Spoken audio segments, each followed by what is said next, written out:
Olá, meus amigos, mais uma vez estamos juntos para estudarmos a palavra do nosso Deus na aula de número 205, Palavra Poderosa.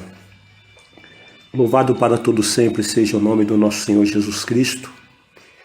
Através do Instituto Superior Formação de Guerreiros, vamos estudar juntos a palavra do nosso Deus. Esta aula é parte integrante de um curso de teologia básico, em que todos os temas ministrados temos em apostilas que poderão ser adquiridas através dos contatos oliveirasiloafrica@gmail.com, Bispos Antônio Oliveira e Gorete Oliveira. Tomamos uma palavra introdutória que está escrita na carta aos Gálatas, capítulo 1, versículo 1. Paulo, apóstolo, não da parte de homens, nem por intermédio de homem algum, mas por Jesus Cristo e por Deus Pai, que o ressuscitou dentre os mortos. Sendo esta a primeira carta que o apóstolo Paulo escreveu, das 13 cartas que ele escreveu, nós percebemos que ele se apresenta aos Gálatas já dizendo que ele era apóstolo. Ele foi levantado com uma ordenação apostólica e não foi por intermédio de homem nenhum, não foi da parte de homem nenhum. Ele foi levantado diretamente por Jesus Cristo e por Deus Pai, que ressuscitou a Jesus dentre os mortos. E isso nos faz termos o entendimento que o apóstolo Paulo é o apóstolo realmente do mistério, porque nós constatamos na palavra que ele não teve formação em relação à graça diante de homens, né? Ainda que a autoridade eclesiástica estava sediada em Jerusalém, quando ele teve o encontro com Jesus Cristo no caminho de Damasco, ele não foi para Jerusalém para aprender aos pés dos apóstolos, né? Ele foi para o deserto da Arábia, né?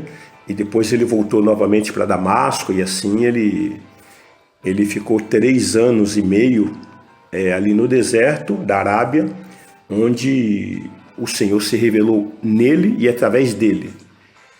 E aí começou, evidentemente, o seu ministério. Mas o que nós entendemos é que todos nós precisamos buscar a unção do Espírito Santo para que o Espírito Santo de Deus nos conduza na revelação que ele tem para o nosso ministério. Evidentemente que nós aprendemos através de homens, aprendemos através da própria igreja que se move na face da terra, né? Através de denominações, mas o nosso mestre é o Espírito Santo de Deus. Estamos dando continuação às nossas aulas, cujo tema é Libertação Financeira 1, estamos abordando sobre a soberania de Deus. E dentro dessa abordagem nós já falamos que Deus fala, que Deus pode, que Deus tem, e agora nós vamos ministrar sobre a questão de que Deus quer. Então Deus quer nos abençoar. E nós temos uma passagem aqui em Salmos, no capítulo 81, versículo 13 ao 16, que diz: se o meu povo me escutasse, se Israel andasse nos meus caminhos, eu de pronto lhe abateria o inimigo e deitaria a mão contra os seus adversários. Os que aborrecem ao Senhor se lhe submeteriam, e isso duraria para sempre. Eu o sustentaria com o trigo mais fino e o saciaria com o mel que escorre da rocha. Amados, nós percebemos que Deus quer nos abençoar. Esse salmo começa com a expressão, com a exclamação: se o meu povo me escutasse, está dizendo o Senhor. Se os filhos de Deus, se os crentes realmente dessem ouvido, buscassem a face de Deus, atentasse para os caminhos do Senhor, não buscasse religião, não buscasse bênção dentro de congregação, não buscasse bênção através de campanhas, mas se buscasse verdadeiramente a face do Senhor, conhecer a graça e ser submergido através dessa unção, dessa graça, de pronto o Senhor abateria o inimigo. E quantos crentes ficam falando que o inimigo está furioso, que o inimigo está colocando impedimento, que o inimigo está ali causando opressão, depressão, trazendo uma série de adversidade à sua fé, é justamente porque nós estamos deixando a desejar. Estamos falhando em relação à nossa centralidade de buscar ao Senhor em primeiro lugar.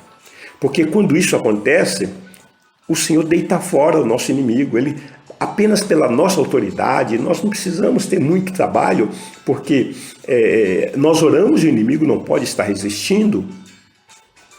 O Senhor deitaria a mão contra os nossos adversários.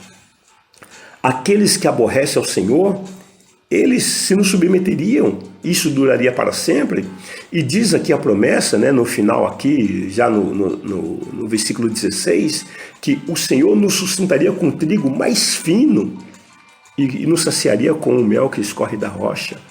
Isso significa uma vida regalada, uma vida sem falta, uma vida sem privações, uma vida de verdadeira bênção. Olha o que diz em Isaías capítulo 1, versículo 19.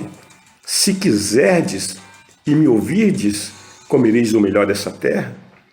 Porque muitas vezes o cristão está padecendo necessidade.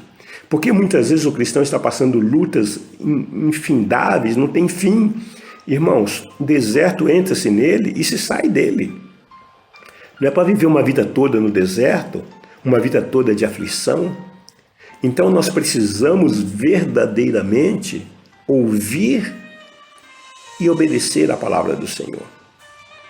Porque o que o Senhor pensa ao nosso respeito? Qual o pensamento? Jeremias capítulo 29, versículo 11 nos deixa bem claro, está patente, está explícito qual o pensamento de Deus ao nosso respeito. E lá diz o seguinte: eu é que sei que pensamentos tenho a vosso respeito, diz o Senhor, pensamentos de paz e não de mal, para vos dar o fim que desejais. Então, qual que é a nossa expectativa em relação ao futuro? Qual é o fim que nós desejamos viver na face da terra? Então, Deus tem pensamento de bem e não de mal para com as nossas vidas. Em Jó, no capítulo 36, versículo 11, a palavra do Senhor diz: se o ouvirem e o servirem, acabarão os seus dias em felicidade e os seus anos em delícias. Olha que bênção! Se ouvir e o servir. Então, a promessa, amada, é condicional. Não pensa que Deus vai abençoar alguém porque essa pessoa mereça ser abençoada. Não. Tem que se colocar em prática, em operação, a nossa responsabilidade. Nós temos que fazer algo. E o que nós temos que fazer? Agradar ao Senhor. Temos que ouvir a palavra do Senhor, temos que obedecer a palavra do nosso Deus, temos que servir ao Senhor nosso Deus. E quantos crentes aí estão servindo a homens, estão servindo a denominações, estão servindo ao sistema, estão servindo ao concílio, estão servindo ao Supremo Concílio, estão servindo à instituição humana e não estão servindo ao Senhor? Como que você deseja terminar os seus dias nessa terra?